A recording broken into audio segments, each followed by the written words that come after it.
also. In the book of Romans chapter 8, verse 25, this is a very short verse, mga kapatid.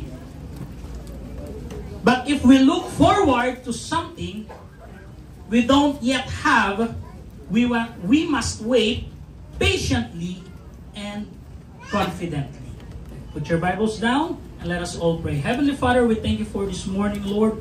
Thank you for your words, Lord. And Lord, I pray, Panginoon, anoint your servant, Panginoon. Gagamitin mo lamang ako, Panginoon, bilang daluyan ng iyong pagpapalo, Lord, O God. Maraming salamat, Panginoon, sa lahat ng bagay na natatamasa namin individually, Lord, O God. Panginoon, continue to saturate this place, Panginoon, with your humble spirit, Lord, O God. Maraming salamat, Panginoon. Dakila ka, O God. We glorify your name. We magnify your holy name, Lord, O God. In Jesus' name, lahat ay magsabing, Amen. Sabihin natin, Amen! Amen! Praise the Lord, praise the Lord. Dadaling ko kayo sa topic, mga kapatid, na nagsasabing, a seed cannot bloom overnight. You may be seated for a while, mga kapatid. Praise the Lord. Salamat sa Panginoon. Muli, praise God, sa napakagandang pagkilos ng kanyang presensya. First, mga kapatid, natutuwa ako, mga kapatid. Nakita ko si Brother Marlon. Si Brother Marlon pala nagbe-base kanina. Walang tama, di ba? Praise the Lord. Kabahan ka na, Brother Matthew. Akala ko puro babae lang si Brother Marlon. Ay! Praise the Lord. Thank you sa mga pagpapagamit ninyo, mga young people. Praise the Lord. And before that, mga kapatid, gusto ko po kayong ulit patayuin lahat, mga kapatid. Tayo tayong lahat, mga kapatid. May time tayo, mga kapatid. 10:22 pa lang. Pwede ko bang tawagan si Brother Marlon? Dito sana, dito na. Adjust ka doon, Brother Marlon. Brother Kirby, Brother Carl, Brother Ismael, Brother Cedric. Ayan. Itong lima. Dito, harap kayo dito sa akin. Ayan. Ayan. Sila lang magiging susundan nyo. Adjust kayo dito. Yan. Ganun kayo. Yan. Yan. Ganyan kayo. Yan. So sila pong magiging ano nyo, mga kapatid. Susundan nyo, ha. Pero doon lang rin sila nakatingin sa projector. Pwede ba natin gawin to? Medyo ano lang to, short exercise, mga kapatid. Sige, Brother Franz, pakiplay ko. Kailangan medyo todo bigay kayo, mga kapatid. Alala yung lima dito, ha. Yan. May sounds na, may sound na yan. Yan, sige, ready? Play! Dapat kami talaga dalawa.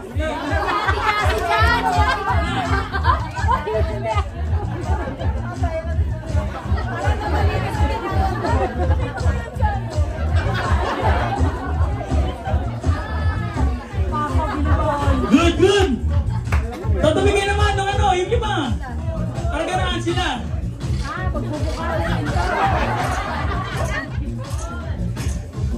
Enjoy si Kechito. Na-exercise ang ating kamay.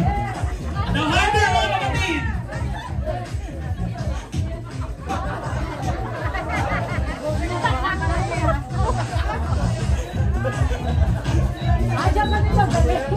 Excellent, excellent. Meron pa. Final round.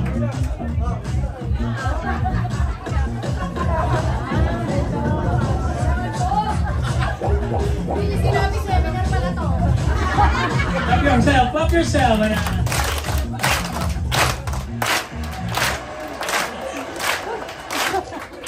pa yan, mga kapatid? Kalma muna kayo.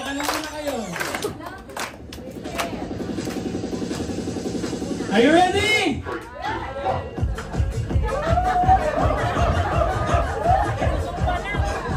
Igawin mo, Kuya Michael! Serbian, igawin mo! Ate Jo, kapatid Jo! Cassandra, takbo! Abi, takbo! Wait, yan, hinga muna. Baka napagod sila eh. Pagod din ako eh. Swing!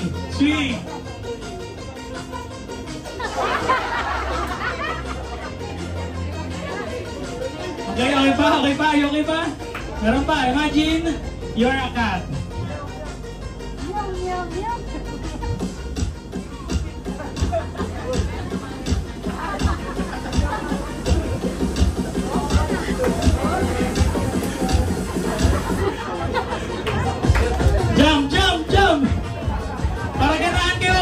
expensive kayo sa preaching later, mga kapatid. Yan, o. Sa sobrang bigat natin, o. Nabasag na yung ano.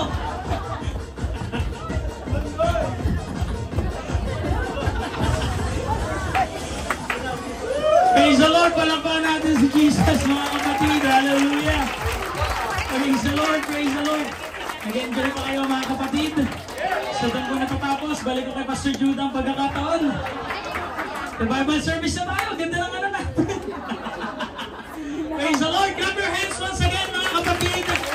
Hallelujah! Hallelujah! Parang medyo may konting kapawis, mga kapatid, sa atin. Praise the Lord! One more time, yung malakas na palakpak sa Panginoon. Praise the Lord, praise the Lord, praise the Lord. You may be seated, mga kapatid. Yan, hinga muna. Hinga muna. Kuya Chito, hinga muna. Tubig kay Kuya Chito. Pagod si Kuya Chito. Praise the Lord. Praise the Lord. So we're going to talk about, mga kapatid, patungkol sa ating spiritual, mga kapatid. Okay? So let's talk about a seed cannot bloom overnight, mga kapatid. Praise the Lord. Shall we say, praise the Lord? Praise the Lord. The Bible says in Romans 8:25, mga kapatid, short text lang siya ng Bible, mga kapatid. But if we hope for what we do not yet have, we wait for it patiently, mga kapatid. So katulad po ng isang seed or ng halaman, mga kapatid, there are 7 things plants need to grow, mga kapatid. Ano-ano po yun? Number 1, light. Okay? Take note of that. Light. So, kailangan po ng isang seed para mag-grow, mga kapatid. Hindi po yan instantly gumugrow ang seed. Pag inilagay mo dyan, hindi po yan maya-maya after 5 minutes, lalago agad yan. Hindi po. Hindi po ganun yan. So, in correlate into our spiritual aspect, mga kapatid, may process po. But at the same time, nagpa-progress po tayo. Okay? Shall we say praise the Lord? Praise the Lord. Huwag po kayong may tutulog, mga kapatid. Number 1, light. Bilisan natin. Number 2, water. Especially, kailangan ng tubig niyan. Amen?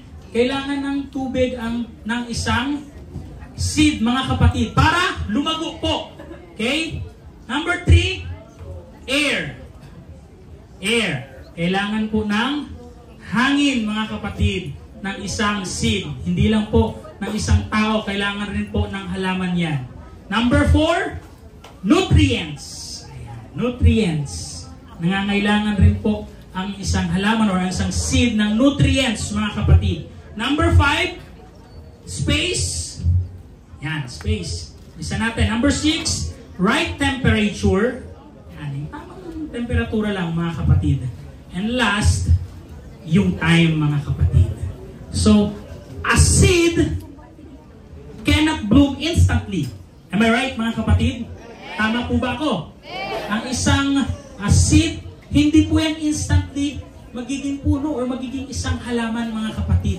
Kung wala pong steps na nangyari, kung wala pong process na nangyari, at the same time, walang progress na nangyayari.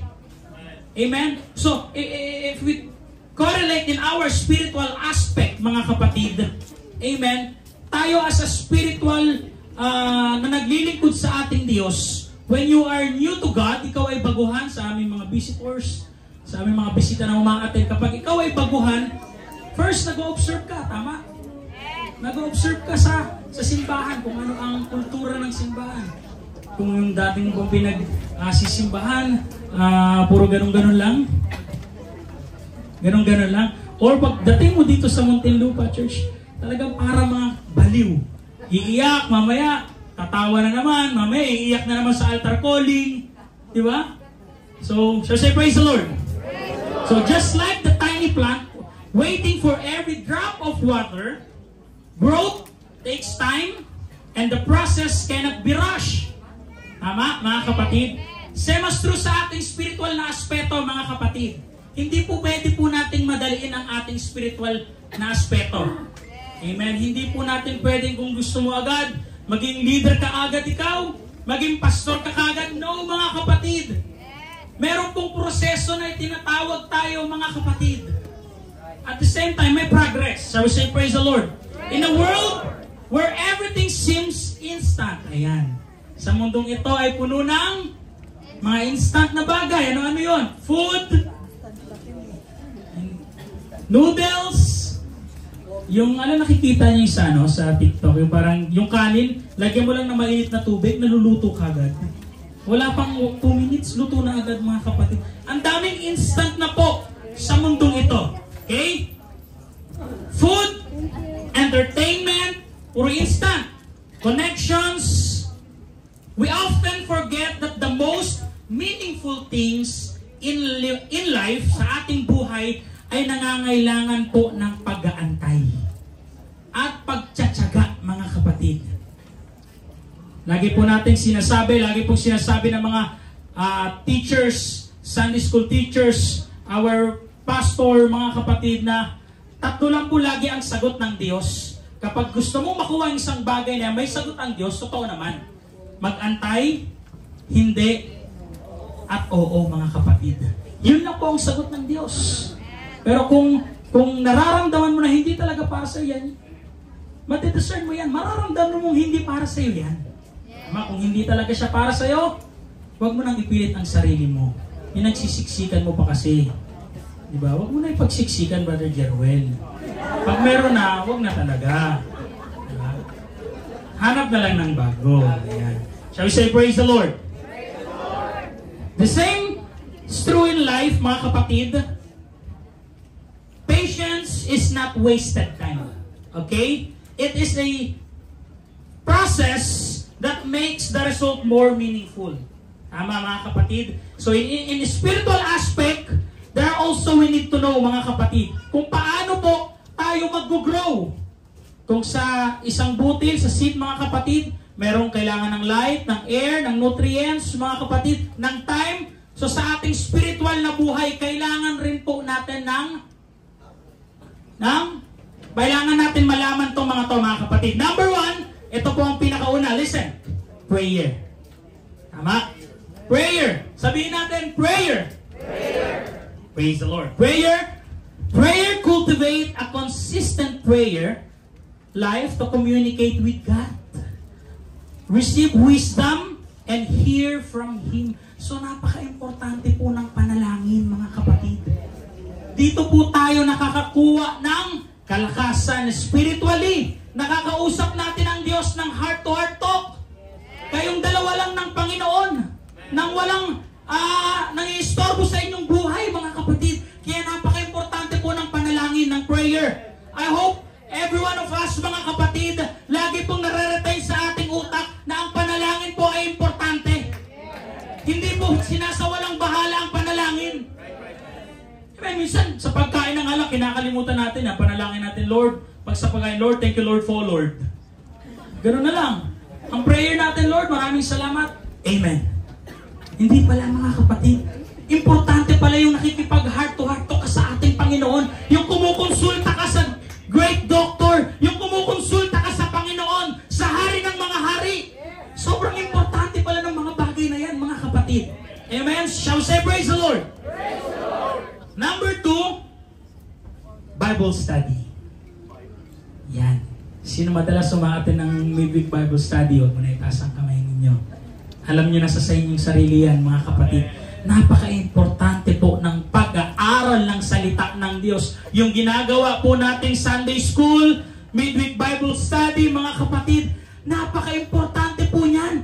Doon pala lumalago yung ating spiritual na buhay, mga kapatid. Amen? Sa ganong klaseng paraan, mga kapatid, nag-grow yung ating spiritual na buhay. Hindi mo namamalayan, mas lumalalim na yung relationship mo sa ating Panginoon. Hindi mo namamalayan na ang Diyos, kinakausap ka na. Binibless ka na. Bakit? Nakaka-catch up ka doon sa binabato ng mga teachers, umaatay ka ng Bible study, naglalaan ka ng time, ng oras para sa Panginoon. Mag-aaral ako, magbabasa ako ng Biblia. Sino nagbabasa ng Biblia sa bahay? Aray ko. Hindi nagbabasa tayo? Yes, mga kapatid. Dapat, hindi po pinipilit ng isang church leaders yan. Dapat na marunong tayo magbasa ng salita ng Diyos. Amen. Praise the Lord. Shall we say praise the Lord? Praise the Lord. Read, study, and meditate on the Bible, as it is the primary source of knowledge about God and how to live for Him. Dito po tayo natututo, mga kapatid, sa pag-aaral ng salita ng Diyos. Dito po tayo nakakakuha ng knowledge na ibinibigay po sa atin ng Diyos, na binibuild up po ng Diyos sa ating utak, mga kapatid, at nag-grow tayo spiritually. Amen? Lahat tayo, kagaya po ng isang seed, mga kapatid. It takes time. May process. Process before progress, mga kapatid. Kagaya ng buhay natin rito sa ating mundo. While we are living in this world, maraming full of trash. Maraming nangyayari sa paligid, mga kapatid. But, salamat sa Panginoon, meron tayong Diyos na buhay. Meron tayong pinaglilingkuran ng Diyos, mga kapatid, na na-maintain ang ating spiritual na aspeto sa mundong full of trash, mga kapatid. Thank Jesus. Meron tayong Diyos na nagbabakod sa atin ng kanyang banal na spirito, mga kapatid. Hindi ba kayo nagpapasalamat dahil sa ganyang kaparaanan ng Diyos, mga kapatid? Mabuti po ang Diyos. Amen. Praise the Lord. Praise God. Alam nyo, mga kapatid, nung nagba-Bible study po kami, kasi nga wala pong papers, tama po, Minister Sil, sa medium and minimum, Sir Jude. Nung kami pong tatlo ay laging pumaparoon sa Bucor, mga kapatid. Ang tawag po sa mga preso doon ay PDL. Tama, sir, no? PDL. Persons deprived of liberty. So, pag sinabing deprive, pinagkaitan. Tama. Lacking of important things like food, pinagkaitan ng kalayaan, pinagkaitan ng pagkain na chicken joy, na steak, ng ribs, ng tubig, mga kapatid. Yun po ang meaning ng deprive. Liberty. So when we say liberty, ito po ay freedom. Tama? Meron kang kalayaan na pumunta kung saan na gusto mo. Tama? And habang kami po ay nagba-Bible study doon, nag-o-observe kami, mga kapatid, nakikita po namin nag-grow sila spiritually. So nagkakaroon po ng progress. At the same time, mga kapatid, yung pagod namin tatlo, mga kapatid, pupunta doon, Monday to Friday, busy kami, Saturday, maglalaan ng oras, mga kapatid. Hindi po pala nawawalang busy mga ganung bagay. Nagkakaroon ng grow, mga kapatid, nagkakaroon ng growth. So nakita po namin sila, yung mga persons deprived of liberty, mga preso po doon, yung mga prisoners, mga kapatid. So, gusto ko pong i-encourage ang bawat isa sa inyo, mga kapatid. They may be deprived person, but they have a freedom to worship, mga kapatid. Maaaring sila ay pinagkaitan ng kalayaan, itong mga presong ito, maaaring sila ay pinagkaitan ng hindi saganang tubig, hindi saganang kalayaan, mga kapatid, walang liberty. But I want you to know kung paano po sila nag-grow sa salita ng Panginoon, kung gaano po sila magpuri sa ating Panginoon, mga kapatid. Diba? Yung growth, mga kapatid, na nakikita po natin. Shall we say, praise the Lord? Praise the Lord. Palakpakan natin si Jesus. Number 3, worship. Sabihin natin, worship. Worship. Worship God daily. Hindi naman pag nasa, Minister Josh, paano pag sinabing worship God daily, kahit ba sa jeep, magtatatalon ako doon, praise, praise, magaganoon ba ako doon? No, mga kapatid, you can just pray, habang nakaklose ang iyong mga mata, you can call that worship. Amen? While you are in your house, mga kapatid, you can sit down and pray. Matatawag nating pagpupuri sa Panginoon yan. As long as na tumatawag ka sa Diyos ng may pangangailangan, mga kapatid. Amen? Number 3, worship. Number 4, ito importante to, mga kapatid, obedience. Sabihin natin, obedience. Ayan. Lahat ba tayo dito ay obedience, mga kapatid? Meron ba tayong pagsunod sa ating mga magulang, mga young people, sa ating nanay, sa ating tatay? Nasunod ba tayo? Ayan. obedience to His command, mga kapatid. Kung tayo ay mananampalataya, ito po ay isa sa mga bagay na kailangan po natin na meron tayo. Ang espiritu ng masunurin, mga kapatid. Ang pagsunod, obedience. Dapat meron po tayo nito, mga kapatid. Tayo mga mananampalataya, dapat meron tayong espiritu ng obedience, mga kapatid. Okay? Shall we say praise the Lord? Dapat hindi po mawawala yung word na ito. Obedience, mga kapatid. Napaka-importante po niyan. Yung obedience na yan, mga kapatid. Number 5, fellowship. Ayan. Sino dito every Sunday na-excite lagi? Parang gusto mong yung araw na lang is Saturday, Sunday na lang. Wag. Diba? Sino dito yung gusto? Parang tuwing linggo na lang, magkikita-kita tayo. Pagtapos ng service, mga kapatid, magkukwentuhan dito sa taas. Pagbaba, kwentuhan na naman sa lobby. Pagbukas ng pinto, kwentuhan na naman. Kumpulan na naman. Paglabas doon sa guard, kwentuhan na naman. Diba? Wala nang katapos ang kwentuhan, diba? Fellowship, mga kapatid. Bakit? Nakakakuha tayo ng encouragement sa bawat isa. Hindi man kayong personally na magkakilala or kilala mo lang siya sa kanyang pangalan, yung simpleng pagtapik mong ganyan. Brother Giselle, pogi mo ngayon ha. And sa susunod pa na linggo. Sa susunod pa na linggo. Diba? Nakaka-encourage po, mga kapatid. Brother Marlon, ganda ng ngiti mo ngayon ha. Patingin lang kami. Ganda ng ngiti ni Brother Marlon. Diba? Brother Michael, galing mo mag-MC ah. Glory to you. Glory to God, brother. Hindi glory to you. Diba, mga kapatid? Yung fellowship ba? Tayong Muntinlupa, saints, mga kapatid, I do believe we are blessed, mga kapatid, sa ating fellowship. Yung band natin, nakikita ko po, intact tayo, mga kapatid. Kumbaga, lagi sinasabi ni Minister Sil, walang singaw, ganito tayo.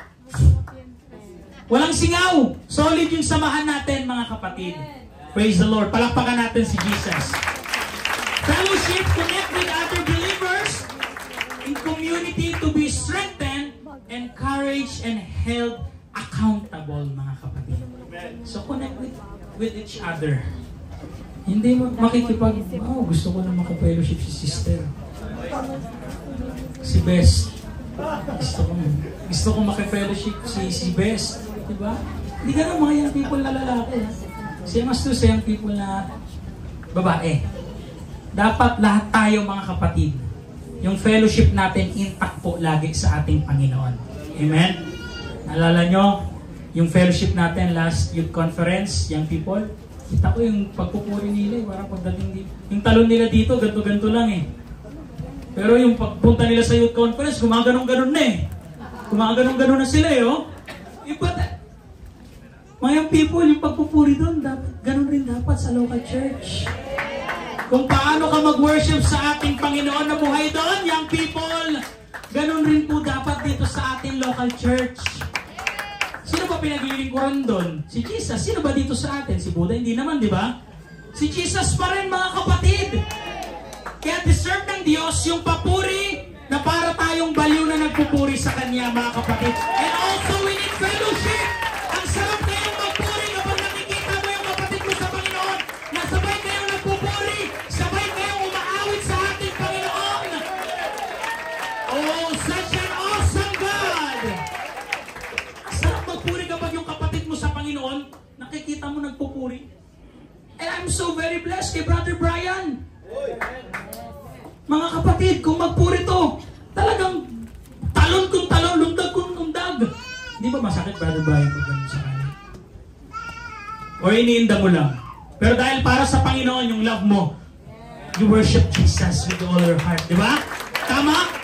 Yung pagpupuri natin sa Panginoon, mga kapatid, hindi po yung tipong gusto mo lang kasi para makitang banal-banal ka. Hindi po. Makitang natalong ka, yung talon mo na parang pogi. Breakthrough in my heart. Mga ganun ko, breakthrough. Mga ganun ka po. Na. Diba? Umiikot pa. praise the Lord. Like King David did, mga kapatid. Para siyang baliw na nagpupuri sa Panginoon. Wala siyang pakialam sa katabi niya. Ganto ko magpuri sa Panginoon eh. Ganto ko ibigay yung tamang pagpupuri sa ating Panginoon eh. Why? Gusto ko lumago rin ni King David, spiritual, mga kapatid. Amen? Shall we say praise the Lord? Palakpakan natin si Jesus. Number 6, Holy Spirit, mga kapatid. Rely on the Holy Spirit to help you grow, mga kapatid. Amen? As He lives within believers to guide and transform us. Tayo. Kaya we do badly kaya mga kapatiran po natin na hindi pa po nakaka-receive ng banal na Espiritu ng Diyos. Open po lagi ang altar natin, mga kapatid. Hindi po pinagdadamot ang altar. We do badly needed that. Yung banal na Espiritu ng Diyos, yung kaloob ng Diyos na ibibigay sa atin, kailangan po natin yan. Para po lumago yung ating spiritual na buhay. Kung wala pong Holy Spirit, hindi po, mga kapatid, hindi po pwede. Mahirap po makapasok sa karya ng Diyos. Kailangan po natin ang gift of the Holy Spirit. Shall we say praise the Lord? Praise the Lord. Kailangan po natin ang banal na Espiritu ng Diyos, mga kapatid. Amen? Kung wala ka pang gift of the Holy Spirit, lapit ka kay Jesus. Lord, gusto ko pong maranasan, ma-experience yung banal na Espiritu po na tinatawag po nila. Na itinuturo po sa amin ng aming mga leaders dito. Gusto ko pong experience, sabihin mo sa Diyos. For you to grow sa spiritual na buhay natin, mga kapatid. Kailangan po nating lumago, spiritual na buhay, mga kapatid. Palakpakan natin si Jesus. Last 7, patience, mga kapatid. Ayan. Meron ba tayong pagpapasensya? Yung para ba tayong si Moises, slow to anger, magagalitin, matapik ka lang ng kapatid mo sa Panginoon or ng kapatid mo, aray ko! Nagagalit ka kagad. Madampian lang yung buhok mo. Ano ba? May kilala ko dito, mga kapatid. Hindi ko na banggitin ang pangalan, mga kapatid. Pero wala na siya dito eh. Wala na siya dito. Kapag nililehans ko siya, or ng ibang leaders, mga kapatid, lehans namin, Pastor Jude, Sir, lehans. Nagpapray ko, Lord, gamitin mo si brother, lalago ang kanyang spiritual na buhay, gagamitin mo siya, Panginoon, sa inyong vineyard, Lord, na magpapatuloy siya. After ko mapag-pray, taas ko yung kamay niya, lehans ko ulit siya, makatanggap ng banal na spirito, pinagpipray ko siya. After pagkatanggal ng kamay ko, ganun na agad inaayos yung buhok, mga kapatid. Ginaganon agad. Di ba? So, nasan po yung growth? Wala po, mga kapatid. Yung growth na tinatawag natin, it takes time. May proseso, mga kapatid, na tinatawag. Shall we say, praise the Lord? Patience, understand the spiritual growth, is a process and journey that requires time. Kailangan po ng oras, mga kapatid, and grace and perseverance, mga kapatid. Patience is not weakness. Hindi po ito kahinaan, mga kapatid. Ang pag-iantay or ang pagtsatsaga, it is strength under control. Patience is not passive. It is choosing trust over haste, mga kapatid. Patience is the bridge between desire and destiny, mga kapatid, sa ating Panginoon. Patience doesn't delay the promise, it develops the person, mga kapatid. Amen? Palakpakan natin si Jesus. When we are reading the book of Romans, sabi ng Biblia, but if we hope for what we do not yet have, we wait for it patiently and confidently, mga kapatid. Kaya marunong po tayo dapat na matutong mag-antay, mga kapatid. Patiently. Patience, mga kapatid. Dapat meron po tayong patience. As a Christian or as a mananampalataya, mga kapatid, meron ka po dapat na spiritong mapagsyaga, mapag-antay. Ayan po yung ating mga qualification. as you growing to the Lord, mga kapatid. Clap your hands. Now listen, mga kapatid. Next slide. Abraham waited for God's promise for how many years? For 25 years, mga kapatid. Ano yun? Tawag doon? Pag nakaka-OP ba? Nakaka-board. For 25 years na nag-aantay ka. Abraham waited 25 years for God's promise of son to be fulfilled. Para sa isang anak, mga kapatid. Nag-antay po si Abraham for 25 years. When Abraham was 75 years old, God promised him, na nangako po ang Diyos kay amang Abraham, mga kapatid, ng isang anak. Na ang ngalan ay Israel. Sino siya Israel? Israel. Narinig ko Israel. Ano sabi niyan? Isaac, mga kapatid. But Isaac was not born until Abraham was 100 years old, mga kapatid. Isipin mo talagang may tarit pa si Abraham, mga kapatid. Nung during his old age, 100 years old. Nangako po ang ating Panginoon sa kanya na tutuparin ko. Magkakaroon ka ng anak. Nung 75 years old, mga kapatid. Pero na-fulfilled yun nung 100 years old siya. Gaano po katagal yung inantay, mga kapatid, ni Abraham at ni Sarah? That time, 25 long years, mga kapatid, na nag-antay sila para kay Isaac. Tapos sasabihin ng Diyos, o ialay mo yung anak mo, si Isaac. Ang sakit, di ba? Ang sakit, mga kapatid. Kaya yung mga young couple dito, it's okay kahit wala pa kayong anak. Just wait. In God's perfect time, mga kapatid, ibibigay po ng Diyos yan. Baka meron lang pong inaayos at itinutwist ang Diyos sa ating mga buhay, mga kapatid. Kaya kung bakit hindi pa pinagkakaloob ng Diyos, baka may konting maluwag na tornilyo dyan. Ini-screwan pa ng Diyos yan. In God's perfect time, mga kapatid, ibibigay po ng Diyos ang kanyang kalooban para sa bawat isa sa atin. Palakpakan natin si Jesus. The promise. God first promised Abraham a great nation. Nangako po ang ating Diyos kay Abraham ng isang dakilang nasyon at ang anak, mga kapatid, na anak when he was 75 years old. The waiting period, Abraham and his wife, Sarah, waited for 25 years for promise na si Isaac, mga kapatid. Nung na-fulfill, he was 100 years old. Napakatagal. Sobrang tagal, mga kapatid. So kung ikaw ay lalaking nanliligaw na, nag-aantay ka na makapagtapos siya, nayantay mo makapagtrabaho, mga kapatid, nag-aantay ka na, tatagalan ka na, 6 months pa lang, natatagalan ka na. Sino dito yung mga mga tigulang ba natin dito nag-antay na ng niligawan nila yung kanilang asawa na for 3 years, 2 years. Pwede magtaas ang kamay ninyo. Yan. Wala? Ay, wala. Sinagot agad? Ang bilis, ano ba yan? Sinagot nyo agad, girls? Sinagot nyo agad? Ikaw nga, di ba? Ikaw nanligaw kay Papa. Hindi pala.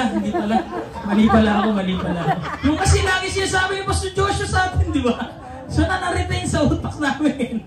Di ba? Shall we say, praise the Lord? So, Joseph endured years of trials before his dream came true, mga kapatid. We know the story of Joseph. Nung siya po ay ibinenta ng kanyang mga kapatid sa Ismaelita. Tama ba? Ismaelite, mga kapatid, kay Ismael. Yan. For 13 years, mga kapatid, Joseph suffered for 13 years from the time he was sold in slavery at the age of 17. Ibinenta po si Joseph, mga kapatid, sa mga Ismaelita. And kasama po doon na siya ay naglingkod sa household ni Potiphar, mga kapatid. At the same time, kasama po sa 13 years na yan, ang pagiging slave, ang pagiging prisoner po niya, kasama po yan. Lahat po yan in-endure ni Joseph, mga kapatid. Kaya sabi ko, kung nangangailangan ka ng encouragement sa buhay mo, magbasa ka ng Biblia. Ang daming encouragement dito na makikita natin at mababasa natin. Kasi kung titingin ka sa kapwa natin dito, matitisod ka talaga eh. Look sa Panginoon. Tingnan mo ang ating Panginoon. And also mga kapatid, I do have flaws. Marami rin ako mga flaws. Pero tumingin lang tayo sa ating Panginoon. Nandyan po ang kalakasan. Nandyan po ang growth. Si Jesus ang magbibigay ng mga bagay na yan. Clap your hands to the Lord. At the age of 17, bata pa. Hindi pa legal yung age ni Joseph, mga kapatid. Amen? Hindi pa. 17 years old. Nung binenta siya, nung tinapon siya sa balon, mga kapatid, nung binenta siya ng mga kapatid niya sa Ismailita, at the age of 17, isipin mo, Brother Shedrick, yan. Isipin mo, binenta ka ng kuya mo. Yan. Ilang taon ka na? Hindi, sabi ni Shedrick, suntukan yan. Ano yan? Suntukan yan. Papalagyan. Di ba? Isipin mo, binenta ka ni Brother Israel, Brother Shedrick. Anong mararamdaman mo? Masakit. Tama? Makirot. Kung dito sa present time, may benta ni Israel, papalagyan. Magpupumaglas yan. Papalagyan. Isipin mo, Brother Kirby, ibenta ka ni Sister Kim at Carl. Sabi ni... Hindi na mapalagyan kasi nagbabayad si Sister Kim ng motor. Hindi pwede. Hindi ka makakapalag, Brad. Hindi ka makakapalag. Diba? So at the age of 17, si Joseph, mga kapatid, ay slave. And he was sold sa mga Ismailita at naging house slave siya ni Potiphar. Amen? And pinagnanasaan pa siya ng asawa ni Potiphar, mga kapatid. Age 17 to 30, that was 13 years, mga kapatid. 13 years of hardship. Ayan. 13 years of hardship, mga kapatid. Praise the Lord. Nakita ko po while I'm reading yung buhay po ni Joseph, kung gaano po kabilis ng kanyang growth. Kung gaano po kabilis mag-bloom ang kanyang seed, mga kapatid. Nakita ko po yung growth ni Joseph while I'm reading this Bible, yung book na yan, mga kapatid, yung binigay ng Diyos sa kanya from transition, mga kapatid, from slavery to the second highest, mga kapatid. Diba? Ganun po kapag nag-promote ang ating Panginoon, instantly kaya pong ibigay ng Diyos yan. Wala pong kaso dyan at wala pong question dyan, mga kapatid. Kaya pong ibigay ng Diyos yan. Kung sa ating mga trabaho, mga kapatid, nag-grow ka instantly, pwede kang bigyan ng mataas na posisyon ng Diyos. Kagaya ni Joseph, mga kapatid, yung transition niya from slavery to second highest, second to Pharaoh, mga kapatid. Isipin mo, gaano kabilis yung transition niya. Pabulusok yung transition ni Joseph, mga kapatid. But while waiting sa kanyang paglago ng kanyang seed, mga kapatid, suffer muna. For 13 years, for 13 long years, for 25 long years, kagaya ni Abraham, and 13 long years, kagaya ni Joseph, mga kapatid. And I do believe, hindi po nawala yung pananampalataya na meron sila sa ating Diyos. Dahil sila rin po ay naghihintay sa kanilang paglago na mag-bloom ang kanilang mga seed, mga kapatid. Amen. Palakpakan natin si Jesus. At the age of 30, Joseph, he was released from prison. Nagaya ng ating mga nasa minimum, mga kapatid, mga persons deprived of liberty, mga PDL, and appointed to his high-ranking position in Egypt, mga kapatid. Ibinigay ng Diyos yung growth para kay Joseph, mga kapatid.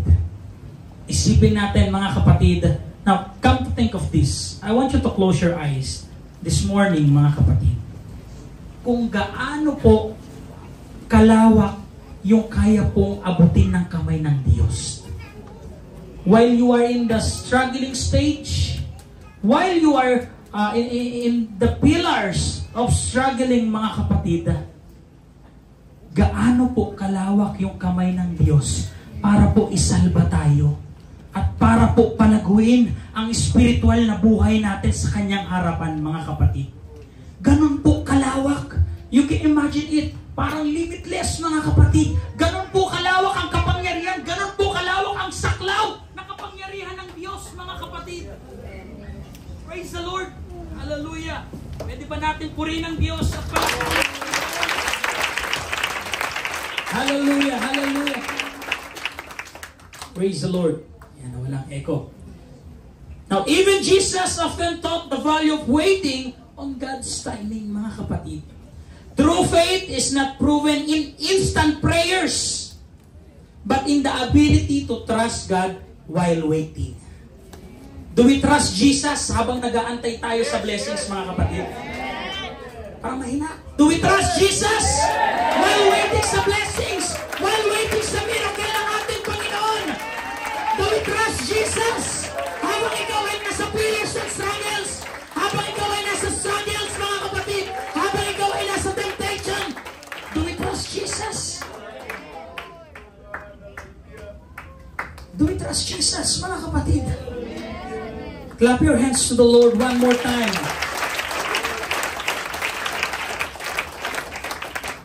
The truth, mga kapatid, sa ating mundo, sa ating mundong ito, the world needs patience, mga kapatid. Itong mundong ito. Itong mundong ibabaw na ito. The world needs patience more than ever, mga kapatid.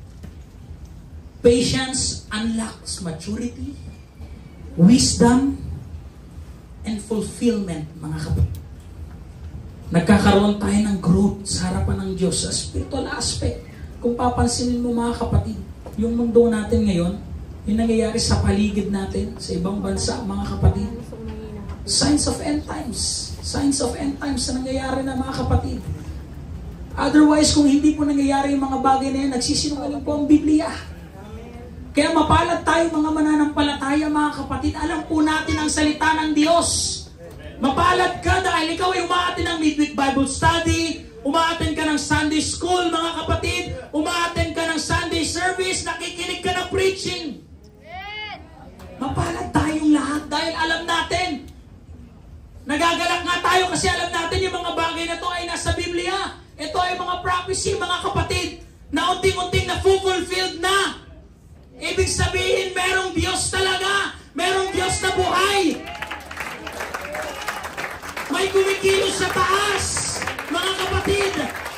And all we need to do is patience. Kailangan matuto tayong mag-antay. Praise the Lord. Palakpakan natin si Jesus. Hallelujah, hallelujah. Praise the Lord. Praise the Lord. Indeed, patience is not wasted time, mga kapatid. Okay? It is an investment towards something lasting and worthwhile, mga kapatid. Amen? Yung pag-aantay natin, ito po ay investment natin sa ating Panginoon. Sabi ko nga kanina, ang isang seed, pag hindi ka agad instantly magbublong yan. So kagaya ng ating buhay, ng ating spiritual na buhay sa ating harapan sa Diyos, mga kapatid, kailangan po natin ng banal na spirito, kailangan natin ng kanyang mga salita, mga kapatid, kailangan nating sumunod, obedience, worship, mga kapatid, yung prayer, napaka-importante po ng mga bagay na yan. Hindi po lalago ang spiritual na buhay natin, mga kapatid, kung hindi po tayo susunod sa harapan ng ating Diyos. Kung gusto mo lang ng pabara-bara, kung parumbado ka dito sa simbahan, kung gusto mo lang yung aten-aten ka lang, sabi ng awit, iniiba mo na. Ang buhay ng Kristiyano ay, di ba, masayang tunay. Ang ginagawa mo, ang buhay ng Kristiyano ay sabay-sabay lang, sabay-sabay lang. Hindi po, mga kapatid. Ang buhay ng Kristiyano ay dapat marunong tayong mag-antay sa harapan ng Diyos. Despite of trials na meron tayo, mga kapatid. Amen? Despite na may struggles, financially, physically, mga kapatid, lahat ng mga mga bagay na yan, matuto tayo mag-antay. In God's perfect time, mga kapatid. Take note of this, mga kapatid. In God's perfect time, lahat po ng bawat daing natin sa harapan ng Diyos, mapa-blessings, material na bagay, mga kapatid, physically, tutugunin po ng ating Diyos yan, mga kapatid. Hindi po madamot ang ating Panginoon. Hindi po madamot si Jesus, mga kapatid. Minsan tayo lang po yung lumalayo sa kanyang harapan. Tayo lang minsan yung hindi na ayaw nang kumawala sa ganyang klaseng bagay. Amen? Shall we say praise the Lord? Praise the Lord! Amen. Sino dito yung nakaranas na, mga kapatid, na yung talagang sobrang daming problema? Lahat tayo mostly, no? Lalo yung mga nanay at tatay. Amen. Yung mga young adults, ayan. Mostly naranasan yan. Mga nanay at tatay, alam ko, naranasan nyo to. Yung talagang sobrang daming problema. Yung nagsasabay-sabay, mga kapatid. Parang puputok sa utak mo, ang daming problema, ang sakit sa ulo. Diba? Hindi pa na kasi na-experience niya. So, kaya nga, si Anya, pag napunta ako sa bahay, the Pastor Jude, ganun lang, padede-dede lang. Ganun ang tasa. Ganun na. Ang sarap ng buhay ng isang sanggol, mga kapatid, no? Dede-dede, iiyak kung gusto niya, iyak siya. Diba? Pero pag tayo na, mga kapatid, diba? Pag sabay-sabay na yung problema, mga kapatid, financial problem, physical sickness problem, mga kapatid, spiritual attack, mental battle attack, mga kapatid. Kaya ako naniniwala, mga kapatid, tumatak sa isip ko yung tinuro ni Dr. Miles Pamplona, mga kapatid, yung lack of, ano sabi niya doon? Depression is not lack of faith. Ang isa pong pagkakaroon ng isang mental illness or ng depression or ng anxiety, hindi po nangahuhulugan na ikaw ay walang pananampalataya sa ating Panginoong Diyos. We are just human being. Tao lang po tayo, mga kapatid. Pero kailangan po nating labanan. Dahil meron tayong kakamping Diyos, mga kapatid. Meron tayong Diyos na nakakapitan. Despite of having that situation, mga kapatid, depressions, anxieties, mga kapatid, that's normal. We are not exempted that, but meron tayong Diyos na kakapitan, mga kapatid. I want you to take note of that. Merong Diyos na buhay na pwede mong lapitan, na pwede kang manalangin anytime, na pwede mong kausapin, mga kapatid. Palakpakan natin si Jesus. Praise the Lord. So lahat tayo, mostly of us, mga kapatid, na nakaranas tayo ng battles. Ang hirap mag-bloom ng seed. Ang hirap ng growth, mga kapatid. Ang hirap. Why? Kasi ang daming stress na pumapasok sa isip natin. Ang daming struggle na tumatakbo sa ating utak, mga kapatid. Amen? While you are, naranasan nyo yung while you are praying, mga kapatid, na para sa isang pangangailangan, tapos bigla mong naisip, meron pa ulit, na kailangan urgent rin, both urgent, mga kapatid. Parehas na kailangan ng prayer, kailangan sabay. Diba? Na inaranasan nyo, nagpipray ka, importante rin pala to. Ito rin pala importante. Nawawala ka na, nai-stress ka na naman. Diba? Ito po yung tinatawag, mga kapatid, praying between pillars. Sabihin natin, praying between pillars. Now, I want you to know, ganito po ang nangyari kay Samson, mga kapatid. Samson found himself in this very situation. He was blind, bound, alam natin ang story, mga kapatid, and bruised, standing between two great pillars in the enemy's temple. His life was in ruins, Delilah, and his failures had led him to this moment. Dahil sa kanyang mga failure, dahil sa kanyang kapabayaan, mga kapatid, nagkaroon siya ng failure, na-disappoint, mga kapatid. Pero, mga kapatid, I want you to know, doon mismo po inilagay ng Diyos si Samson. Hindi para sa pagkatalo, kundi para sa tagumpay na ibibigay po ng Diyos sa kanya. Now, praise the Lord. Si Samson, mga kapatid, ganito po yung ginawa ni Samson. He placed his hand both sa pillars, mga kapatid. Now, I want you to think, close your eyes again, habang nakataas yung dalawang kamay ninyo, mga kapatid. While you are nakataas, naka-raise yung hands nyo, isipin nyo, mga kapatid, yung pillars na meron kayong hawak-hawak sa umagang ito. Kung bakit hindi makapag-bloom yung seed, mga kapatid. Kung bakit hindi magkaroon ng spiritual growth ang ating mga pananampalataya sa ating Diyos. I want you to hold the pillars, mga kapatid, sa umagang ito. Gusto ko pong hawakan po ninyo yan. Praise the Lord. Samson positioned his hands on both pillars, and with one final prayer, praise the Lord, a desperate prayer. Nagkaroon po ng desperate prayer si Samson that time. Now, I want you to challenge every one of us today, mga kapatid, na magkaroon kayo ng desperate prayer sa ating Panginoon sa umagang ito. When with one final prayer, nagkaroon ng desperate prayer si Samson, a broken prayer, mga kapatid, yet surrendered sa ating Panginoong Diyos. He cried out, sumigaw siya sa ating Panginoon, Lord, kailangan kita. Lord, I need you badly. Hindi ko kaya. I can do nothing without your presence. I can do nothing without your strength. Yan po yung prayer ni Samson that time, mga kapatid. Now, I want you to hold the pillars, mga kapatid, ng inyong dalawang kamay. Na para bang, Lord, you can do both. Hindi po kaya, hindi mo lang kaya ang isa, Diyos. Kaya mong gawin 2, 3, 5, 4. Kaya mong gawin lahat yan. Kaya mong solusyonan lahat ng mga bagay na meron kami dala-dala sa umagang ito, Panginoon. Musicians, please.